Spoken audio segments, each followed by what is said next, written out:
Hello everybody, Reggie Time here with another episode of myself playing 13 on Snap. I think it's episode 42, not sure.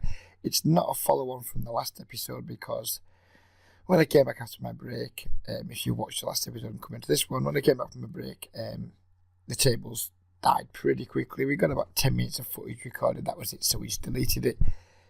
If you do like these videos, if you like seeing me playing Fast Fold, please do let me know in the comments section. If you're not a subscriber, please do hit subscribe. And hit the like button too. It's nice to get a few thumbs up, helps the videos do better, etc. I'm trying to get to 1,000 subscribers by Christmas or by the new year. It'd be nice to do it. I'm about 180 short at the minute. So it's going to be a squeeze. I don't think we'll do it, but if you don't ask, you don't get.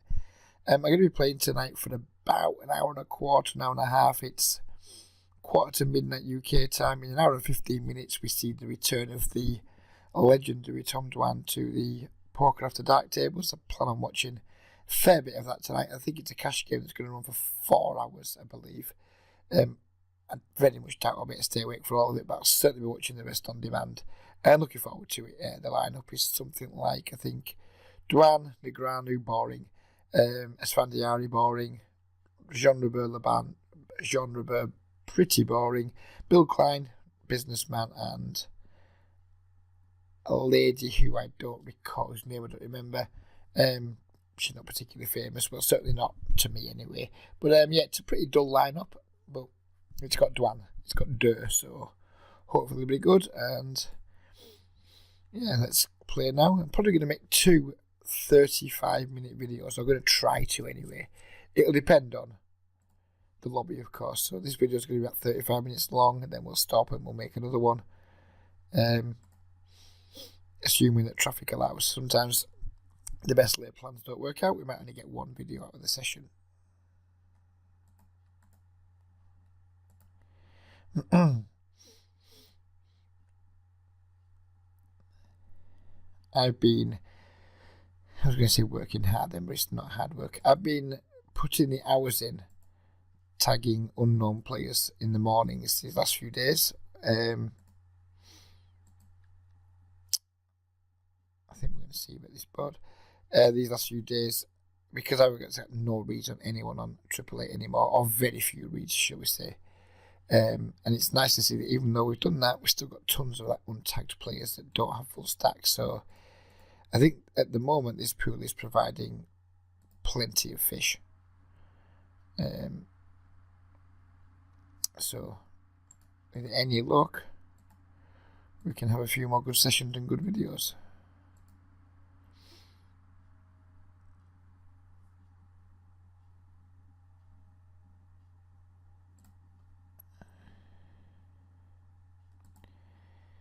Could call or 3-bet here. If there was a regular in the blinds, I would 3-bet with the S5 suited, with there being someone with a fish tag which is going to call and see a flop. And we flop an open ender on a pretty wet board. When he checks back, I think the 5 probably gives us the best hand. Well, it's going to be pretty hard to get value. I'm going to keep sitting me out, stuck with a dick. Triple Eight. I'm just going to keep checking. I'm going to check call the river here. If he bets, he just completely gives up with, and we don't know yet, with King Jack suited. I think his line's reasonable there. I didn't think we had any chance of getting value given the way he played it. The only way we can get value for our hand is by inducing a bluffer felt there.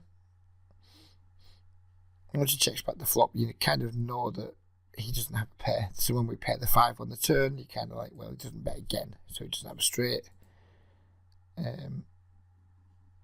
So yeah, I couldn't really see that much point in betting.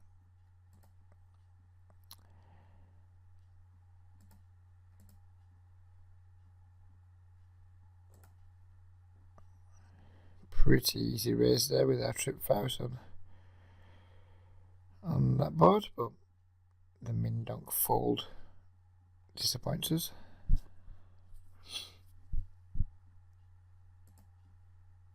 Squeeze, let's just check stack sizes first.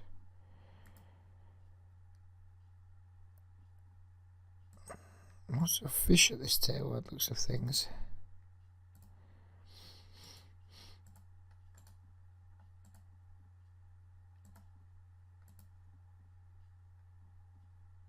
Definitely going to squeeze.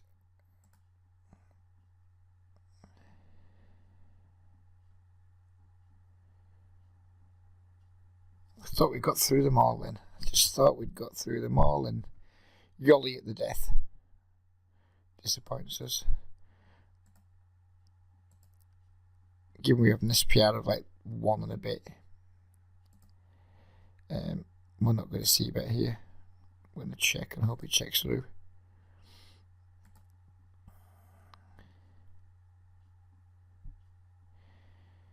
I think we're behind to ace high a lot here. I mean, can we just maybe think about betting 3? I bet 3 calls, it's 14, leaving 8 for the river. I think we might have to bet twice to try and get ace high to fold.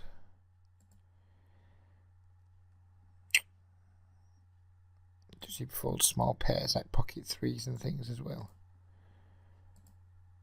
I'm going to bet super small and then just jam the river, I think.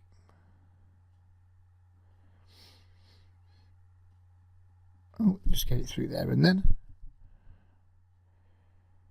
Who knows, maybe we just had the best hand there.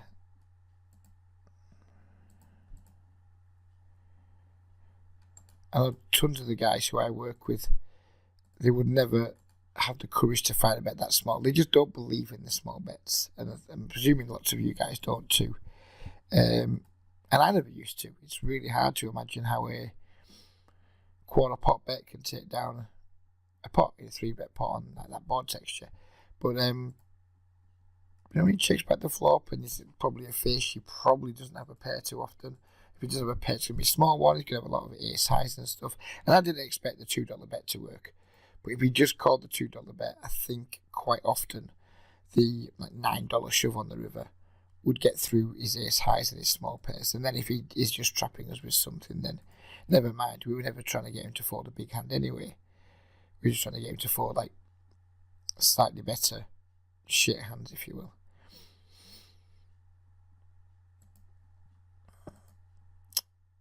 I don't like getting ace king in pre-flop, especially versus a fish who probably isn't going to be 3-betting 2 smart ranges. But we're going to, because Tanya's just come along for the call.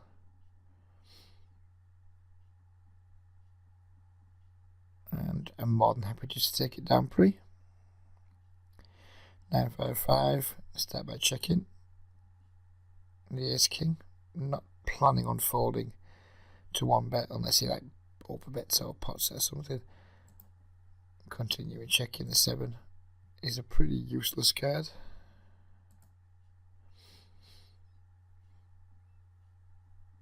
And the 10 is pretty useless too. I don't think we have the best hand here very often. I think he can be in here with pocket 6s, pocket 4s, all those types of things.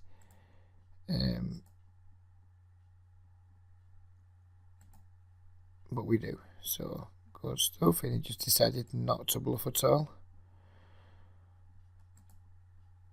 Which is just fine by me. Made a mistake. This flop should have been a slam dunk c-bet on King, Queen, 7 rainbow. Wasn't focusing. I was looking at that. I just 4 pocket 6s there too. Come on, Reggie, wake up. I did. 2 bad mistakes in a row. Not c-betting this flop. Not raising with the 2 pocket 6s. Both were oversights, lack of concentration on my part, and nothing to do with my not raising pocket 6s or not c-betting ace 8. I'm thinking here ace girl doesn't have a king. I think ace girl likely has a weak as a queen or a 7.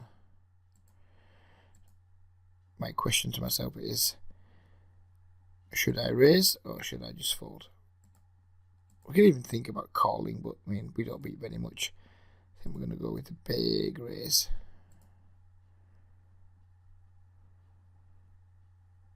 Just doesn't look very strong. Min bet turn, 2 big blinds river. Doesn't look like someone who's like in love with the hand to me.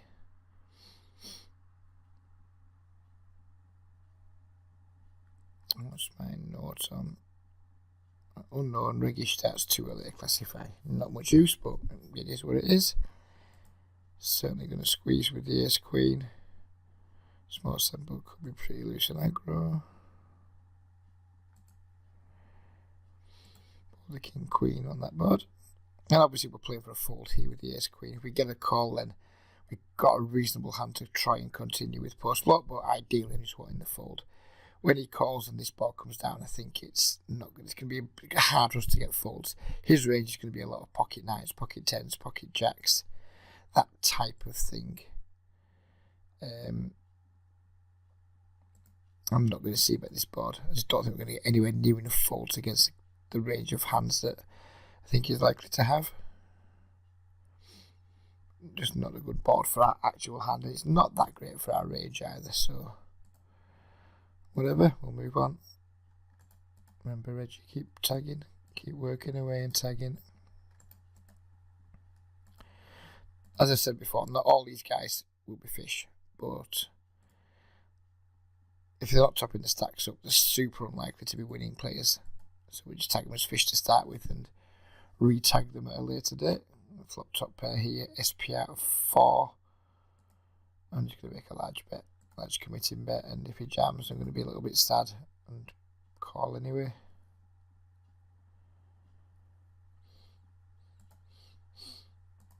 And he just flops the absolute world, which is whatever, not much you can do there. It's that spot's better when he's got more chips, so we just don't have to like commit for 30 blinds. But once a flop top pair and some guys have only got like a 30 blinds type, we're going to play for it all on that board. It's too likely he just has like, who knows what, just a naked diamond or a diamond draw or perhaps a worse king or something, who knows. But against that stack size, we're not betting with a plan of folding.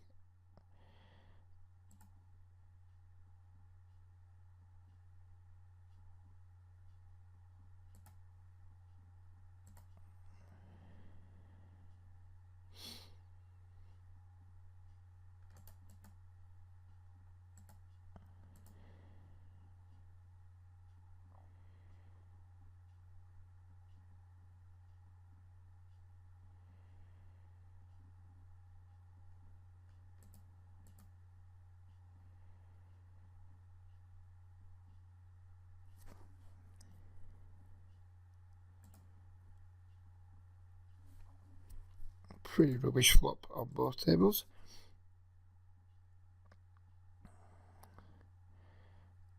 That is a bet.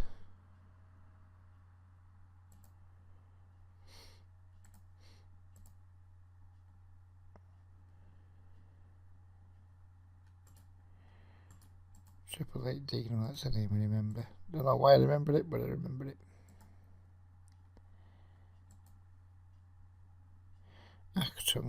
Actung Baby, what was that? Was that or something? It might not have been Actung Baby. Was that something to do with U2 back in the day?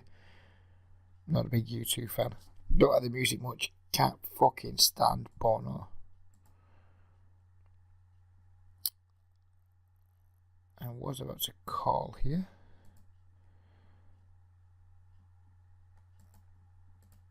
Now we're just going to muck it. And we're going to raise with the cut shot we just picked up versus that sizing. I'm going to raise too big because I don't mind him calling this street and then folding like brick rivers or what have you when 77 chips calls, and then when he like comes back over the top, it's just whatever. The plan's gone tits up.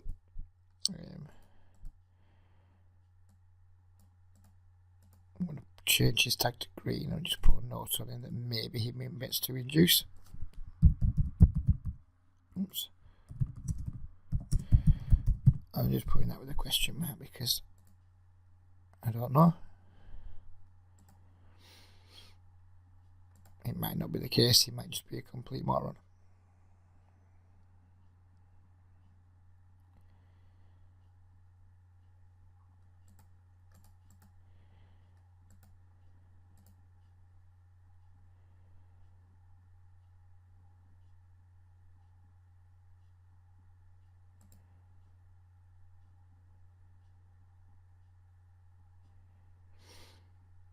Huchuyan.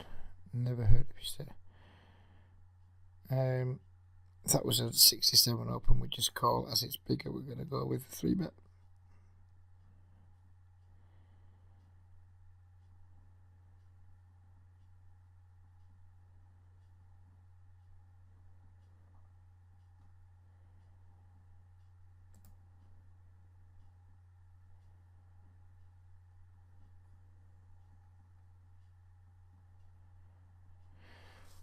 Bets the flop, checks the turn. I'm not ready to turn my hand into a bluff.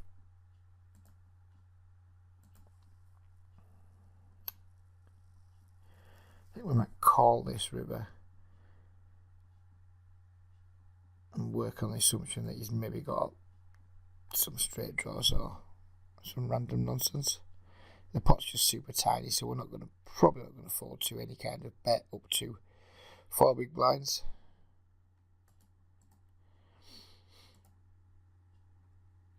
That is one big isolation racer. Come on, Mr. Bloody Coochie Coo.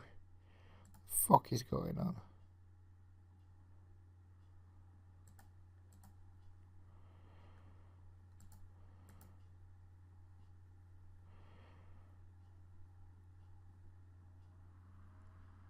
$184. It's a really, really small 3-bet. I mean, Queen's an often a miserable hand to play versus 3-bets, but when it's this small, I'm just going to play my position rather than play my actual hand. He bets again, quite small. We haven't really got anything, but we're just going to float here and then see what he does on the turn. If he keeps the aggression up, then we're clearly going to tap out. But we could hit a 9, we could hit a king, we could hit a queen or a 10 and be good. I'm not ready to fold just yet. If he checks here, we're just going to bet twice. If he bets, then we're going to give up. I think he reps a lot of ace king, ace 10, random bluffs that are just c-betting and win this line.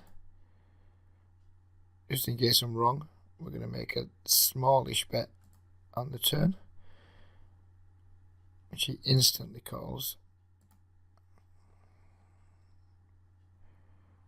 Now what am I thinking?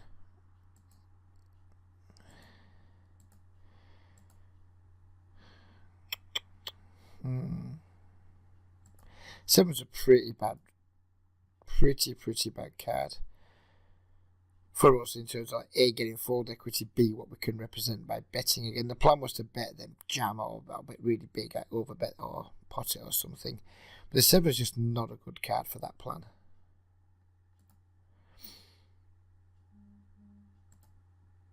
I think he's going to turn up with that ace jack, king jack suited. Problem is when he turns up with that ace queen here, that just snap calls a small turn bet. So what would I do if I had a jack here? We don't really have pocket 7s anymore. I think we're just going to give up. 8-7. Good check, Reggie. So this guy 3 bets. 8-7 off. Versus steals. Not really worth that much on its own, but it's just nice to know that he has a pretty wide 3-bet in range. He just donks into us on this board after calling our 3-bet. Nothing much you can do. We will just take a look and see what happens, or see what's going on with his call and then donking range. Looks like he's just flopped a set of some description to me. Wow, just the open ender. Okie dokie.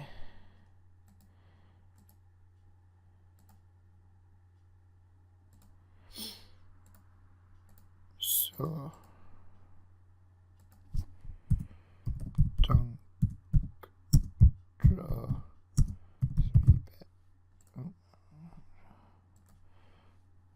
multi-way,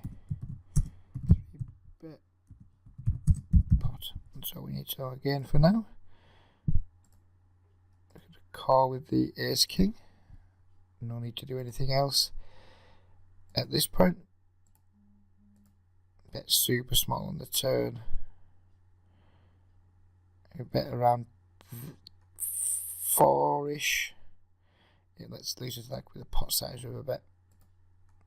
If we get that far, he just folds, so never mind.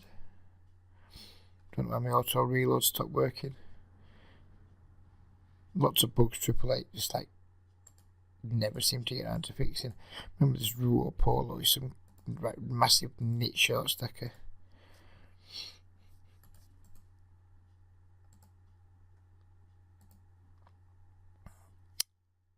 I'm going to 4-bet bluff with my ace-4 suited here.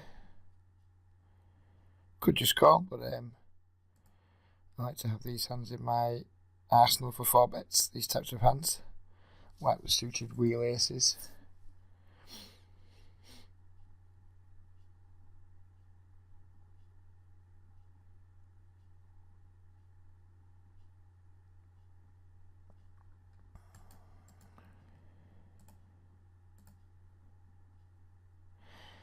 Tell you what, Romania back in the day, like 6 years ago, 5-6 years ago, I massively respected Romanian players.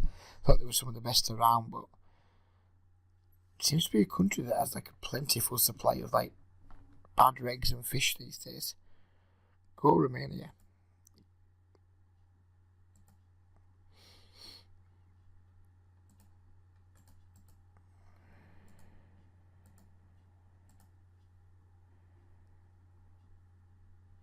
I have all these fish tanking all the time. This is the guy who earlier like min bet and then 3-bet. Not really relevant to this spot, it's completely different, but obviously we're not going to afford a pair for 1-bet. Probably fold this turn if he bets anything over like $2.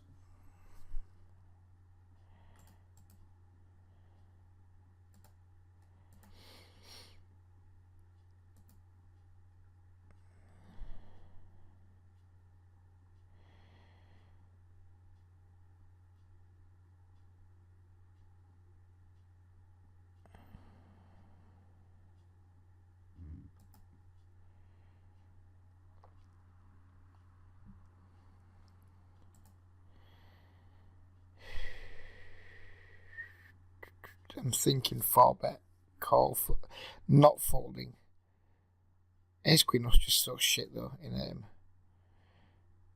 these spots, like for a call. So again, I'm gonna go for like a 4-bet bluff with it instead. I think it's less likely to work given that we've been like 3-bet small by a fish, but I would rather take that line than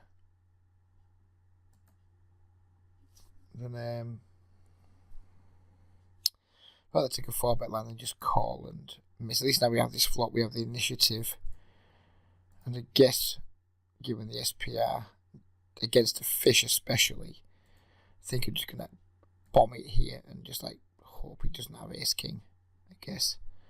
Then we have to call if he jams, putting ourselves in a shit spot by betting. But if we don't bet, we just have to check fold. So in fact, I think we might just go for like maximum fold equity. And we get it through. Happy days.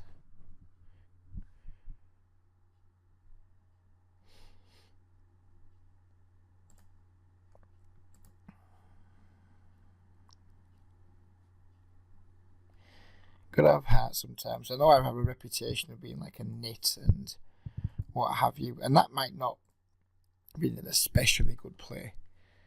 But yeah, I don't think I'm as nitty as people make out. I don't think I'm as nitty as I make out sometimes. I mean, I call myself a nit too. I'm by no means a lag, but I've got some moves. Not all of them good, but we've got moves.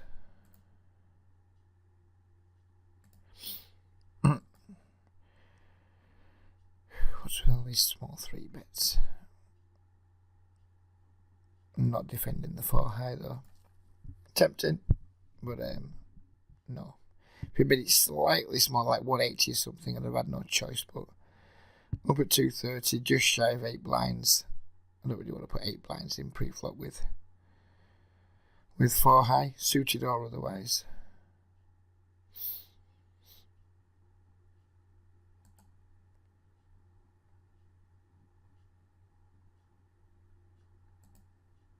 It's a pretty big open. If he's ever race folding, he's committing too much. Don't really want to call with the ace-7 off. It's too strong to fold, so let's 3-bet and go from there.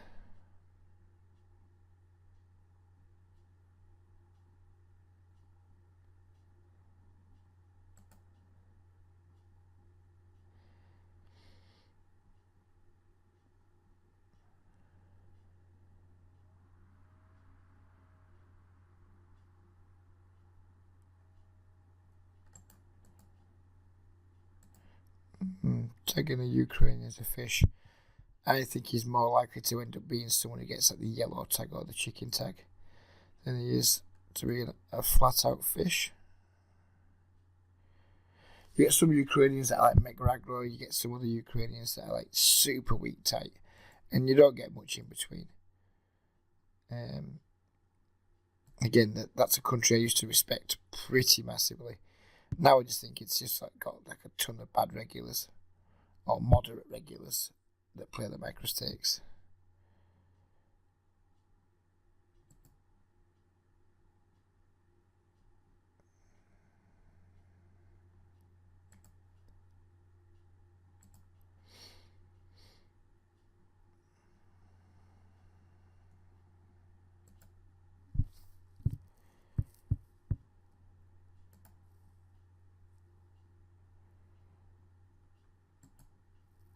Small chance we get a chop here with ace high.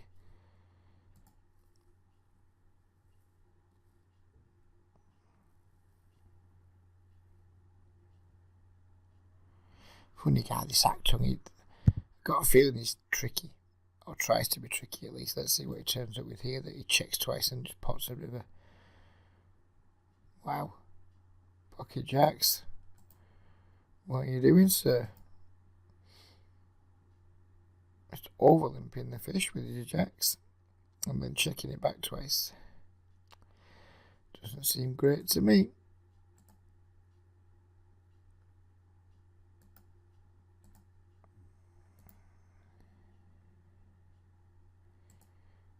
We have a pretty shit flush table too. That I'm going to value bet on the river. If this guy had more chips, I would 3-bet him for sure. As it is, we've got this pretty aggro guy, or someone who's looking like he's been quite aggro this session in the big blind, so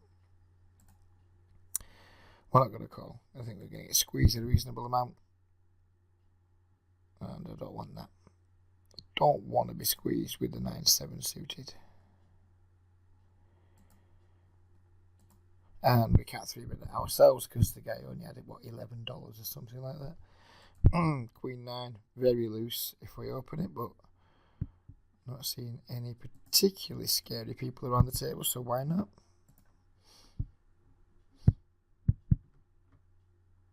And that would be a top pair.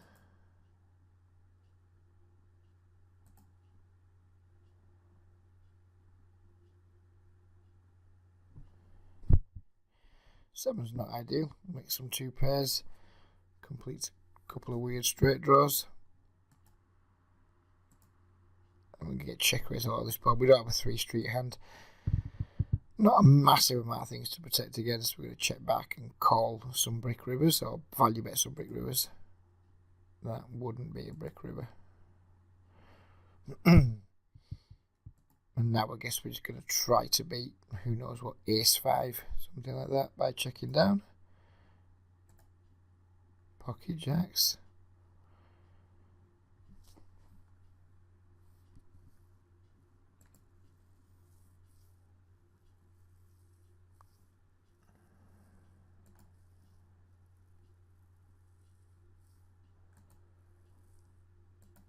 And that's what happens when you raise junk under the gun.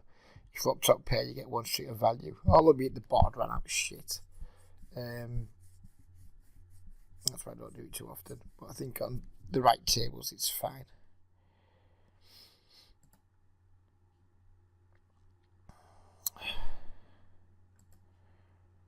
Pretty tempted to call 4-bet here on table 2.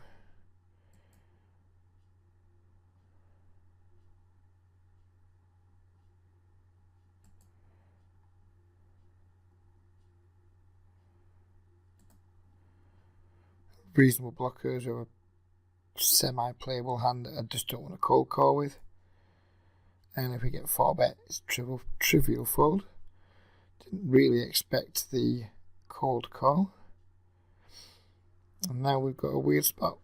Flop top pair in a cold 4-bet pot. We've got an SPR of 2. And our hand's pretty vulnerable to like lots of different broadways, so we're going to bet. And if he checks ships on us, then fuck our lives. Because he can absolutely have like pocket jacks, pocket queens and check jam, but we're not folding. Good thing is with that check min raise here, we block top pair a lot. I mean, if he's got like queens or whatever, then good for him. You're going to stack us. The question now is, do we call or do we jam? I think I'm just going to jam. I don't want to get too lost on a queen turn, on an ace turn, on a club turn. He just has the queen high flush draw. It does not get there.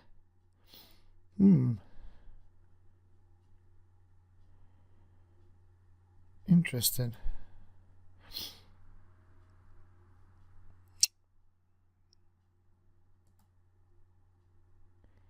There's probably all kinds of wrong with that hand from both of us. That might have been an all-round spew fest. I'm not sure. That's definitely going to be a hand I'm going to put in my Facebook group for discussion, because I think it has all kinds of interesting things going on in it. Some might be good, some might be bad. Felt okay when I was doing it, but who the fuck knows?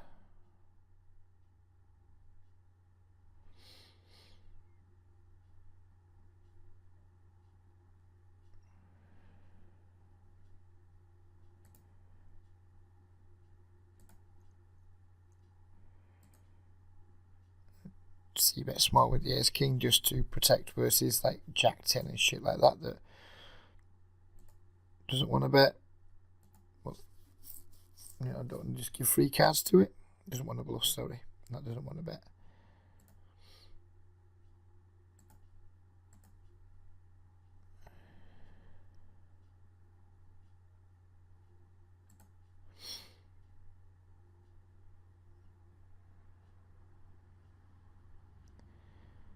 Pretty rubbish flop for a 3-bet pot against someone with a fish tag. We're certainly not going to see bet.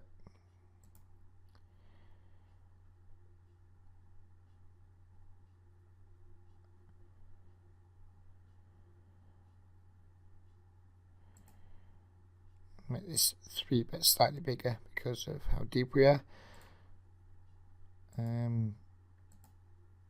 Just going to call with the ace queen.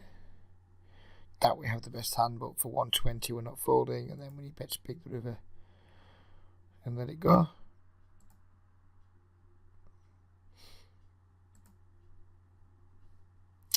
$40 minutes to Sir Tom.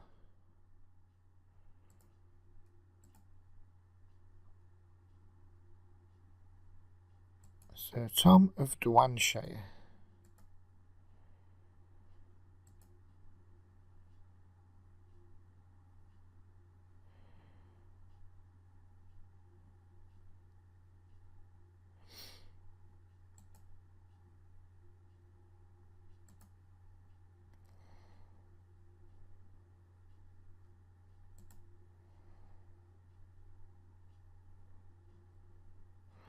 Eight, 7 suited.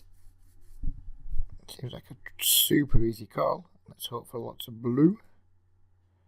Blue, blue, blue. That is not blue, blue, blue. Never mind. Right, so we'll sit out next hand and call this a video for the first episode, and then we'll get straight into recording. What the fuck? Straight into recording the second episode. So yeah, I hope you've liked it. It was nice to have the King 10 hand in there. I'd love to hear your feedback on that. Good, bad, or indifferent. Try not to be result orientated and say that you liked it because we won or whatever. If you thought it was shit, say it was shit, but say why you thought it was shit. My thoughts on it were, just to recap, that the Gotti, whatever his face is, was like, seemed like he might be kind of aggro. King 10 suited, we couldn't like this flat call and leave ourselves open to getting back raised by the button, so we're kind of in a usual fold sometimes 4-bet spot. And if I am going to 4-bet bluff, then I'm going to want to 4-bet bluff with like suited King X, suited Ace X. Not all of them, of course, just at certain times. And that felt like a good time to me. I'm not saying that's a good reason. I'm not saying that's a good play. I'm just explaining my thoughts. So if you want to break them down or understand why I did it, that's kind of why I just did it, you know. The dynamic was okay. We had like a steal from the button. We had someone who I think might be aggro in the small blind. 3-betting, so I think it's a good spot to call 4-bet and just try and take the pot down with some like reasonable blockers. And if we get called, we've got a reasonable hand. That's how I thought of it. That's what I was thinking. It might be shit thought process, but it's honest at least. So leave it there, and there'll be another video hopefully following on from this session coming out in a day or so. Bye for now.